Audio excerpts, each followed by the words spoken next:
Tuntunan hidup sehari-hari bab 1 dengan tajuk kecil upah. Ketika Kristus memanggil murid-muridnya untuk mengikutnya, ia tidak menawarkan kepada mereka masa depan yang cerah dalam kehidupan ini. Ia tidak menjanjikan mereka keuntungan atau kehormatan duniawi. Mereka juga tidak membuat perhitungan akan apa yang mereka akan terima. Kepada Matius ketika dia sedang duduk di rumah cukai, Sang Juru Selamat berkata, "Ikutlah aku." Maka berdirilah Lewi dan meninggalkan segala sesuatu, lalu mengikut dia.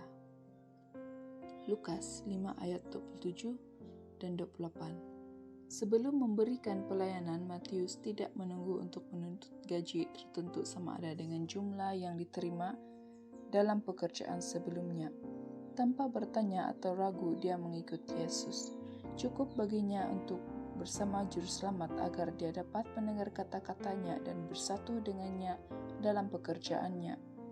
Demikian pula dengan para murid sebelum dipanggil.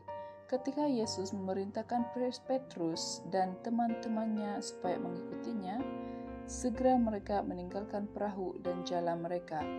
Beberapa murid ini memiliki teman-teman yang bergantung pada mereka untuk hidup. Tetapi mereka menerima undangan Juru Selamat. Mereka tidak ragu-ragu dan bertanya, "Bagaimanakah saya akan hidup dan menghidupi keluarga saya?"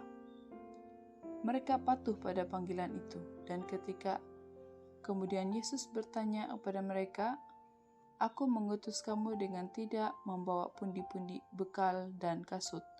Adakah kamu kekurangan apa-apa?" Jawab mereka, "Satu pun tidak." Saat ini, Juru Selamat memanggil kita sebagaimana ia memanggil Matius, Yohanes, dan Petrus untuk pekerjaannya. Jika hati kita disentuh oleh kasih-Nya, pertanyaan tentang kompensasi tidak akan menjadi hal yang penting dalam pikiran kita. Kita akan bersukacita dengan rekan senjata, rekan sekerja Kristus, dan kita tidak perlu takut untuk mempercayai pemeliharaannya. Jika kita menjadikan Allah kekuatan kita, kita akan memiliki pandangan yang jelas tentang tugas itu, mempunyai aspirasi yang tidak mementingkan diri sendiri. Hidup kita akan digerakkan oleh tujuan mulia yang akan mengangkat kita di atas motif-motif kotor. Banyak orang mengaku sebagai pengikut Kristus cemas, memiliki hati yang gelisah, karena mereka takut mempercayakan diri mereka kepada Tuhan. Mereka tidak berserah sepenuhnya kepadanya, karena mereka takut akan akibat penyerahan demikian. Kecuali mereka membuat penyerahan ini, mereka tidak dapat menemukan kedamaian. Ada banyak orang yang menderita batin di bawah beban kehidupan mereka. Mereka berusaha mencapai standar hidup. Mereka telah memilih pelayanannya, menerima kebingungan, mengikut adat istiadatnya. Dengan sedemikian, karakter mereka rosak dan hidup mereka menghasilkan kelemahan.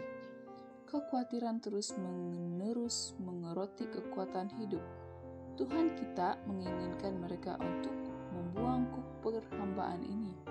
Ia mengundang mereka untuk menerima kuknya. Ia berkata, "Sebab kuk kupasang itu enak dan beban pun ringan." Kekhawatiran itu buta dan tidak bisa membedakan masa depan, tetapi Yesus melihat akhir dan dari awal. Di setiap kesulitan, ia memiliki jalannya yang disiapkan untuk membawa kelegaan. Ia tidak menahan kebaikan dari orang yang hidup tidak bercela. Matius 11 ayat 30 dan Mazmur 84 ayat 11. Bapa Surgawi, kita memiliki sebuah cara untuk menyediakan bagi kita yang kita tidak ketahui. Mereka juga menerima satu prinsip, menjadikan pelayanan Tuhan sebagai yang tertinggi akan menemukan kedamaian dan terbukalah jalan di hadapan mereka. Melaksanakan tugas-tugas dengan setia hari ini adalah persiapan untuk percobaan hari esok. Janganlah kamu tertubuh kepada kekurangan besok dan kesudahannya, lalu menambahkan dengan beban hari ini. Kesusahan hari ini cukuplah untuk sehari. Matius 6 ayat 34. Marilah kita berharap dan berani. Kecewa dalam pelayanan Allah adalah dosa dan tidak masuk akal. Ia mengetahui setiap kebutuhan kita. Kepada Maha Kuasa Raja atas segala raja, Tuhan yang sentiasa mengingat perjanjian kita menyatukan kelembutan dan pemeliharaan gembala yang lemah lembut itu. Kuasanya mutlak, dan itulah janji dari pemenuhan janjinya yang pasti kepada semua orang yang percaya kepadanya. Ia memiliki sarana untuk menghilangkan setiap kesulitan, bahwa mereka yang melayani dan menghormati sarana yang digunakan dapat dipertahankan. Kasih-Nya melampaui semua kasih yang lain, sebagaimana di surga di atas bumi. Ia menjaga anak-Nya dengan kasih yang tidak terhingga dan kekal. Pada hari-hari tergelap, ketika keadaan tampak sangat menakutkan, percayalah kepada Tuhan. Ia sedang mengerjakan kehendak-Nya, melakukan segala hal yang baik demi umat-Nya. Kekuatan orang-orang yang mengasihi dan melayani akan dibaharui dari hari ke hari. Ia sanggup dan bersedia memberikan kepada hamba-Nya, kepada semua pertolongan yang mereka butuhkan. Ia akan memberikan mereka akal budi sesuai dengan kebutuhan mereka. Kata Rasul Paulus, "Tetapi jawab Tuhan kepadaku, cukuplah kasih karunia-Ku bagimu, sebab justru dalam kelemahanlah kuasa-Ku menjadi sempurna.